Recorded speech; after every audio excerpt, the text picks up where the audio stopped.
మన దళిత నాయకులు వేసి పాదం లేదు ఇటువంటి చాలా మంది ఎవరి పేరు చెప్తే ఏంటో అని నా భయం అన్ని పేరు చెప్తాను. ఎవరైనా పెద్దలు ఉన్నారు కదా, వాళ్ళ దగ్గర కూర్చొని పార్టీ పరంగా అనుకోండి, వాళ్ళ దగ్గర కూర్చోండి. వాళ్ళ దగ్గర కూడా మీకు ఇబ్బందిగా మంచివి కూడా ఇవ్వరా?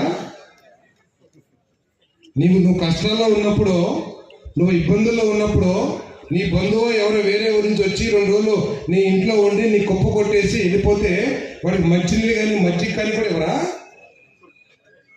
అంత స్వార్థపరులు కాదు, కొంతమంది స్వార్థపరులు. ఆ పూచిలాగా చూపిస్తారు. నువ్వు లోకల్ అనే డిస్కషన్ తీసుకొస్తా. నేనే లోకల్ కాదు, నేను నువ్వు లోకల్ కాదు. కేవలం స్వార్థంతో నాయకత్వాన్ని బలహీనం చేస్తానికి మాత్రమే. మీకు తెలీదా? ఆ రోజు ఇతర ప్రాంతాల నుంచి వచ్చి ఇక్కడ కష్టపడే వాళ్ళ గురించి మీకు ఎవరికి తెలీదా?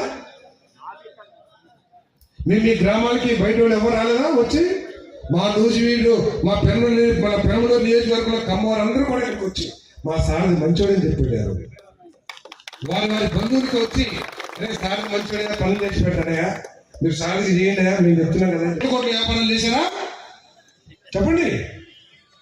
శ్రీనివాసరావు గారు, దయచేసి కిషోర్, దయచేసి ఇటువంటి చిన్న విషయాలతో మన పార్టీని మనం బలంగా చేసుకుంటే ఎవరో 2-3 వస్తారు.